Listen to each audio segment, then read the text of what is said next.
Yes, that's right, guys. Aussie stay winning. We were one of the first countries that got access to the Minecraft movie.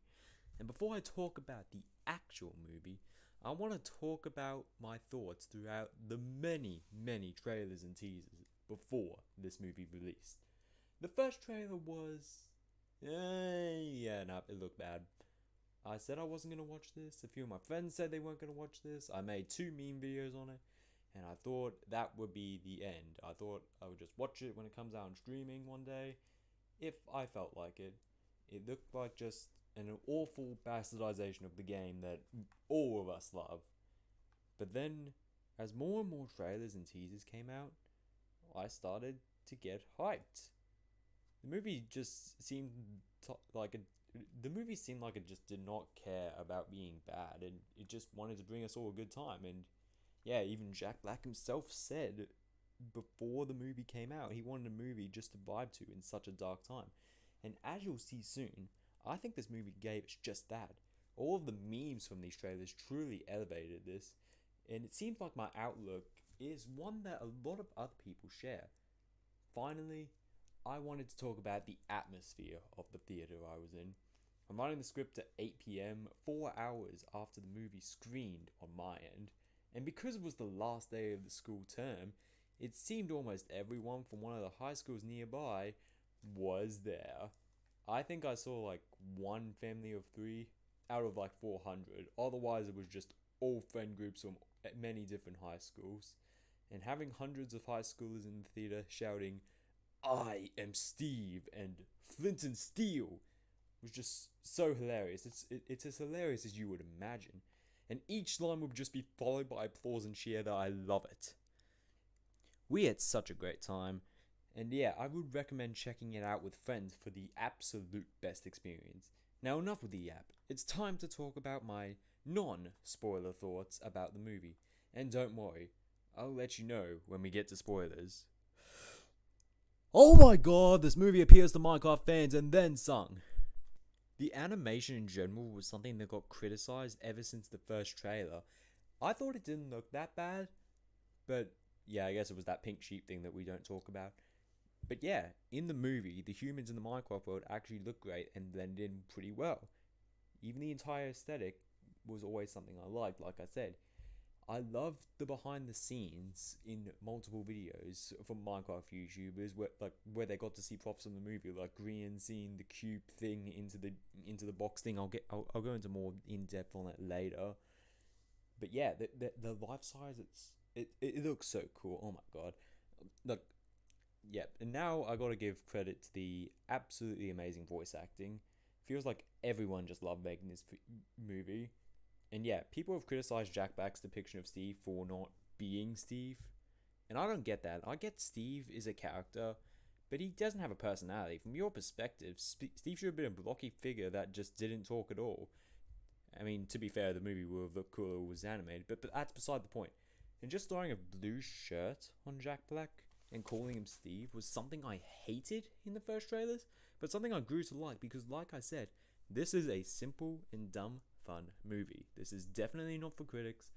I would compare this to I would say the Super Mario Bros. Movie because yeah, both these movies are just supposed to be turn off your brain and have fun. But I got off track. Jack Black is great as Steve. He's just Jack Black being Jack Black. But anyways, one more thing before I move on. Is the Minecraft movie a musical? I mean, it's not really a spoiler. It is, and I mean, if you call Jack Black singing like 3 or 4 songs individually a musical, then watch don't watch Choker 2. Please do not watch it. Watch just any Disney musical and you'll see there's like 8 to 10 songs in each one. Like 6 songs is where you consider it a musical, not like 3 or 4, if you know what I mean. Anyways, back to the acting. Garrett the Garbage Man Garrison. Oh my god, Jason Momoa was so funny. He's supposed to be this 1980s video game champion to a game that nobody except for Jennifer Coolidge's character, more on that later, remembers, and he just works at a dying small business. And he just has so much charisma throughout the movie and has some hilarious actions with the titular character, Jack Black. And, you know, there was almost this sexual tension between the two of them. I think they're yaoi. I ship them. And you know what? You know why? They have this handshake where they give each other a look like they want to have sexual intercourse with each other. But if that's not enough proof, they literally get into the 69 position for one of the set pieces in the movie. Do not search it up. Like, that is real. That is real. Watch the movie. I'll bring it up in the spoilers later. Anyways, the other actors were great as well. Sebastian Hansen was great as Henry. I think they could have been a bit better. They could have added a bit more passion, like I'd say Natalie's character. But yeah, the kid's only 19, so just let him cook. And yeah, Natalie, Emma Myers did a great job. You can tell, yeah, you could just absolutely tell she gave it all. Although, yeah, one of the problems with the female characters, which I'll get into, is that they didn't have enough screen time. And yeah, the same with Danielle Brooks as Dawn. She was amazing, but she got a little less screen time than Emma Myers. It is a shorter movie, but they could have fleshed these two out a bit more, and I'll tell you why it's these two when we get to the spoilers. But anyway, Jennifer Coolidge's character, the only character who knows who the garbage man is, was absolutely great as well. The entire plotline where she goes on a date with a villager, I thought that was going to be stupid and just dumb fun. But yeah, to be honest, she could have had some more funny lines to make the villager dating thing more funny. But luckily, Nitwit is here, and to be honest, he doesn't really have any funny lines. It's just his expressions, which I love so much. And then it's just such a ridiculous plotline. I love it. And spoiler for one of the post-credit scene, I guess. But hearing Jermaine Clement, the voice of Nigel in Rio, Jerry the Minion in Despicable Me, and Tomato and Moana. Yeah, Schaefer is gonna have a good time with this one, but yeah, the post-credit scene made me lose it as half the aforementioned high schoolers were sitting amongst the theater, thinking there wasn't going to be another post-credit scene. Finally, there's unironically the best character in the movie, Chief Chungus. Oh my goodness. The gag with him is just, he has the silliest voice ever, and he's also supposed to be this big intimidating force like he was in the trailers. Like, every single trailer just hyped Chief Chungus, General Chungus, whatever, to be an evil two-dimensional obstacle. But every time he speaks, he has one of the best personalities ever, and he kind of has good chemistry with the heroes of the story, if you know what I mean. Anyways, I've yapped too much, and now it's time for the cameos and references. Now I can fanboy about these.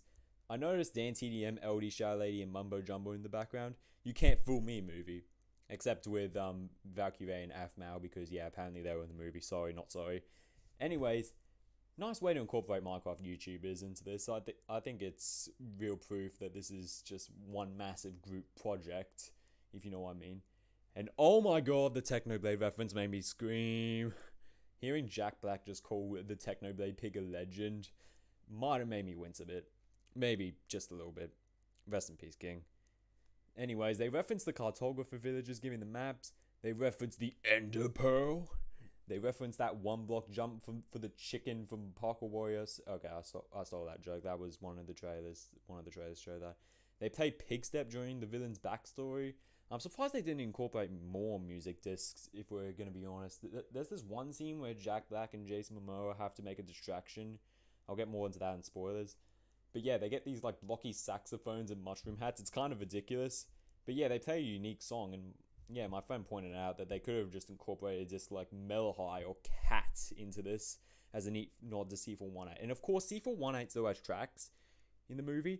But a few more discs would have been warranted. And yeah, it would have been a lot more cooler. And finally, we have the single line that wasn't a trailer meme that the hundreds of high schoolers, including I, cheered at. When the final battle is about to start, Jack Black says, "We mine, then we craft." Yep, it's peak cinema. It's peak cinema. Absolute peak cinema. You cannot get any better than that. But anyways, now it's time to get into spoiler territory. I'll have a timestamp so you can just skip to hear like final thoughts of the movie, which will be like 30 seconds. But anyways, last warning. 3, 2, 1... Piglins. Yeah, I did the shape for this thing. It's time to just spoil the entire plot while it's fresh in my mind. Skip through if you don't want the entire plot spoiled. Anyway, Steve was a child that yearned for the mines, and then he comes back when he was an adult, and the old man in the mines, he he somehow never ages. I think that's funny. And since the man's 100 years old, Steve does a cool sidestep that everyone oohed and ahed at in the theaters. And Steve enters the overworld, does the one block jump thing, builds this thing called Steve's World, and the Panthers dance. But the Panthers, I said Panthers, wow. Pandas, the Pandas dance along to this little song that Jack Black makes. It's the first song in the movie. It's pretty cool.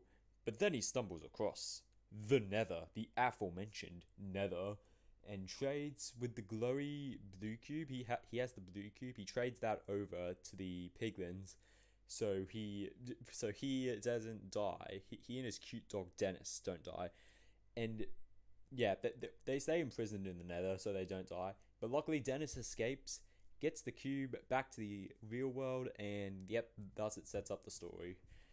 Jason Momoa, yeah, it's an interesting one. He has this trailer auction. This is where you see all the YouTubers. He buys this trailer, which he thinks has a rare thing in it that costs a lot of money, so he thinks he's getting money back.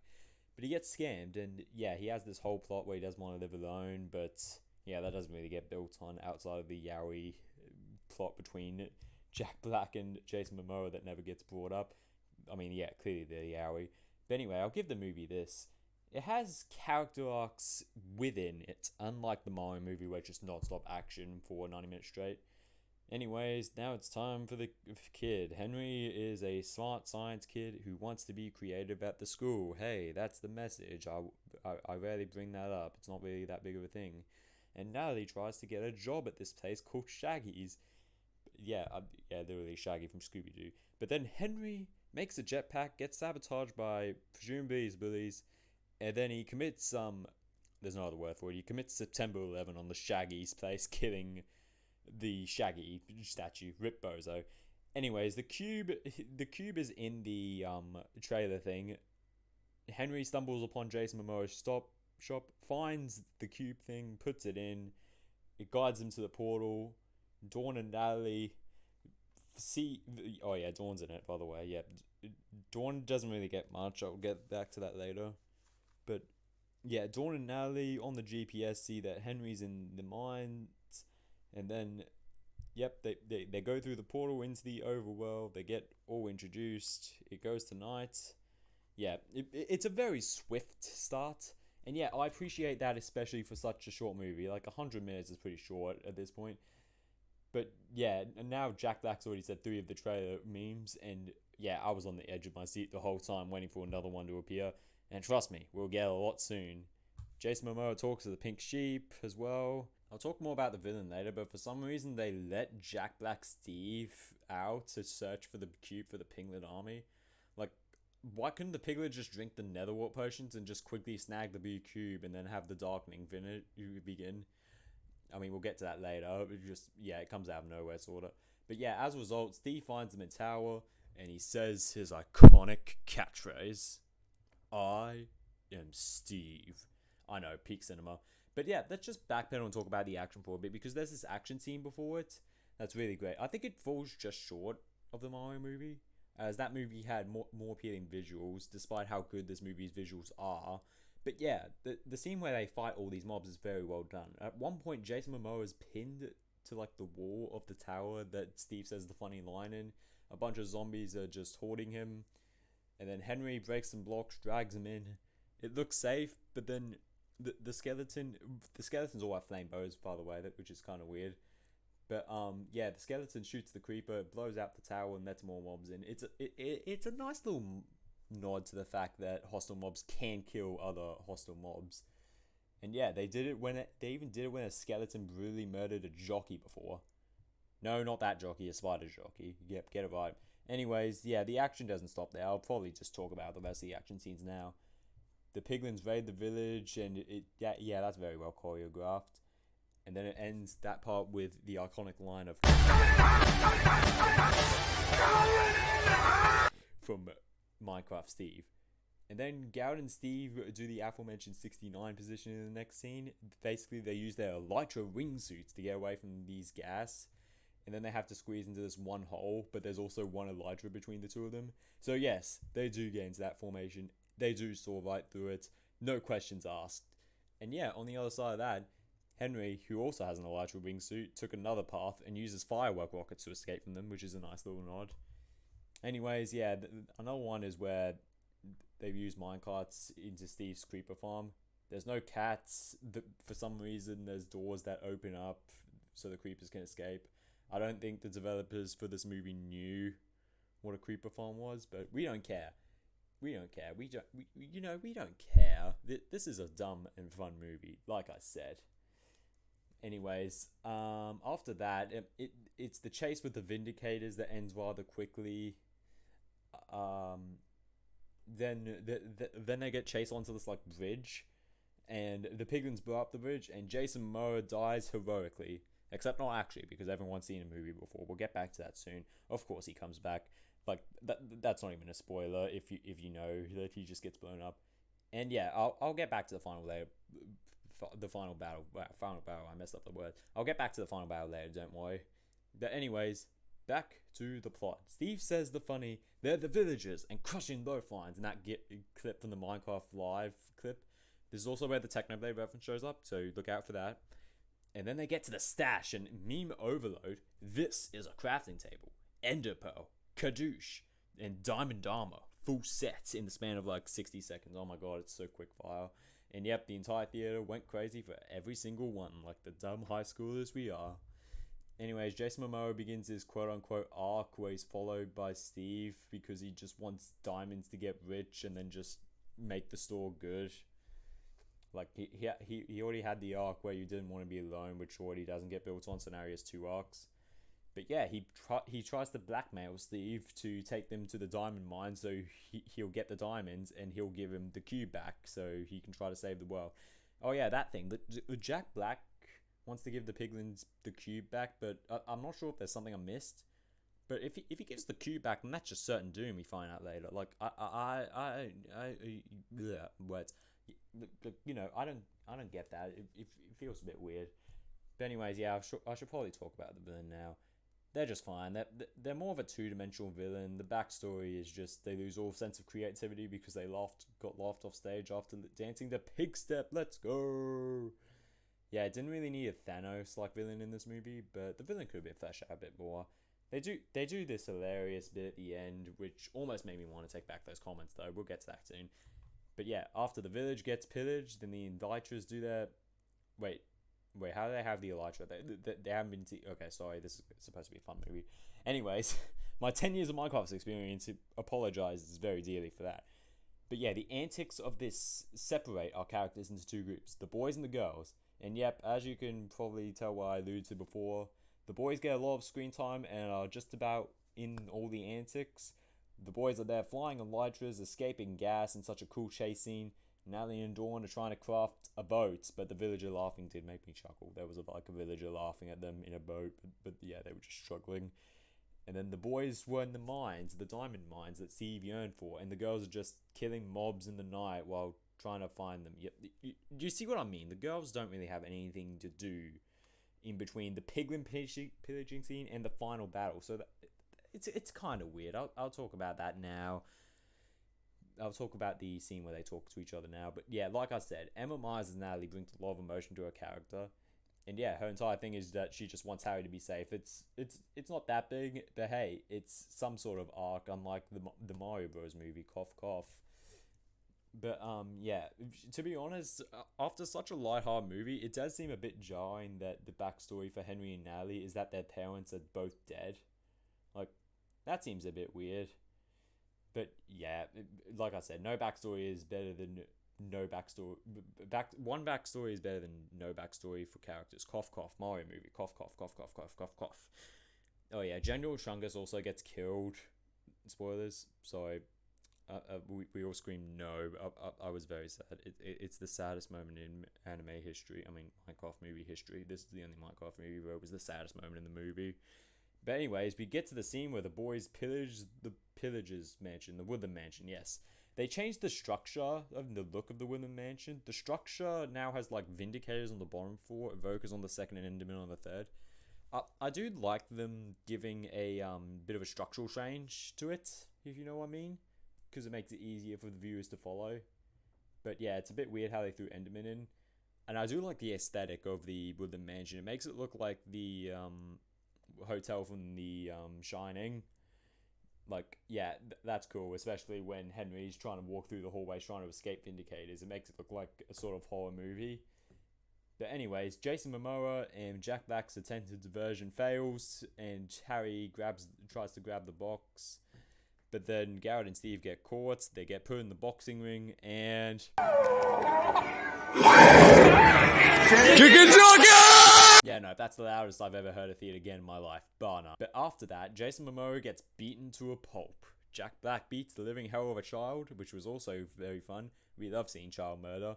And Harry makes it to the 3rd floor and grabs the artifact. But as he leaves, he looks at the Enderman. And when he looks at it, he gets like a nightmare or something, I don't know. But all I know was that each character already in the movie was shown with purple eyes, like trying to demotivate Henry from being creative or all.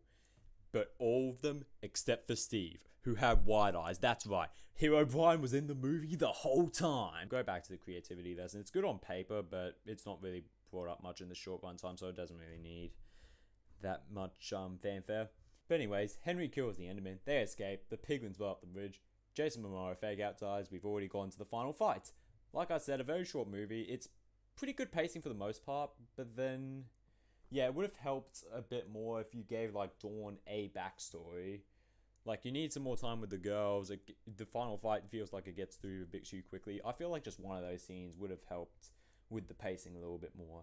But yep, the final fight is about to take place. Everyone gets geared up in their full sets of diamond armor. And the piglins begin the darkening because they do this, like, thing... and they do this thing where they put the cube in like this beacon thing above the portal, and then it makes it all dark, and now the piglins can survive in the overworld. But anyways, the final fight, the heroes spawn a bunch of iron golems, except for Henry, who puts the boots of swiftness that were quoted in the trailer onto the iron golem, and makes it basically just an iron golem with a wing cap, who's just basically a super iron golem. Yeah, everyone really has something to do in the fight. It's pretty well choreographed. Steve fights the main villain one-on-one. Natalie stands up on the front lines with the iron golem. Dawn gets an army of wolves, and that's where the "I got something for you" line in the trailer came from. Harry shoots an ender pearl up onto the weird beacon thing, and then Harry gets blown off by the giant piglin thing that I mentioned before. But then Jason Momoa comes back to save the day. Yeah, I've told you it was a fake out death. Who would have seen that coming? But yeah, he's riding a gas. But is that a Happy Gas reference? No, the gas is just a balloon because like everyone is. But yeah, the gas destroy the beacon or whatever.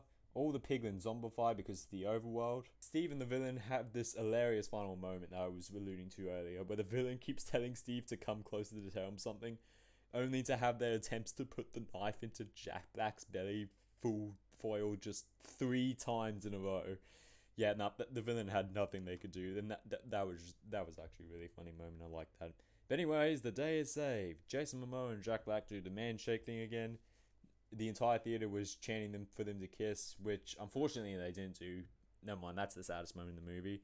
And yeah, that's basically it after they head back to the real world.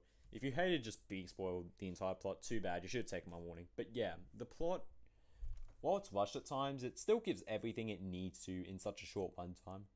But of course, the final cherry on top, the delicious sundae cooked up by Mojang, is the second post-credit scene. If you don't want spoilers, click away now, because Steve goes to his old house and is greeted by Alex. I actually called it on Twitter. I predicted it. I predicted the post-credit scene. You cannot say no. But yeah, that was a really cool review, and I'd be all for a Minecraft movie 2 for this. It's time to wrap this up, so welcome back to our non-spoiler, folks. I just spoiled the entire plot in the last insert length minutes here for our spoiler people.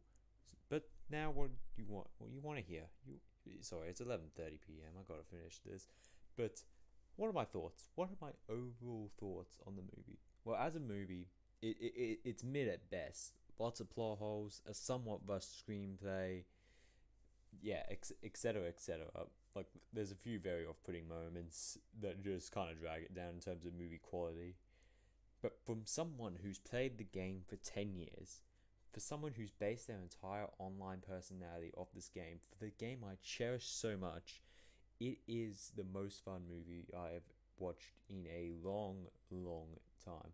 And it was truly amplified by the hundreds of other high schoolers who shared those feelings with me and cheered along with my friends every single time a Minecraft meme came up. Like it was so good. I tell you what. So if you're a Minecraft player or just a Minecraft fan in general, I would highly recommend checking this out. Because like the Super Mario Bros. Movie, it's just simple, dumb fun to turn your brain off to. And I will watch it again. In fact, I am watching it again very soon. Can you believe that? It's it's a great movie for us Minecraft fans. I'm giving it a 700 out of 10. The reason it's not 7,000 because Steven Garrett didn't kiss. Boo! Come on, animators, do your thing. Do your thing, please, please, please, please. Draw them kissing, please. I beg you, please. Anyways, yeah, this is the first video I've made in a while. I'll be streaming more on Twitch soon because now I have 2 weeks holiday. So for now, thank you all for watching, and I'll see you all next time.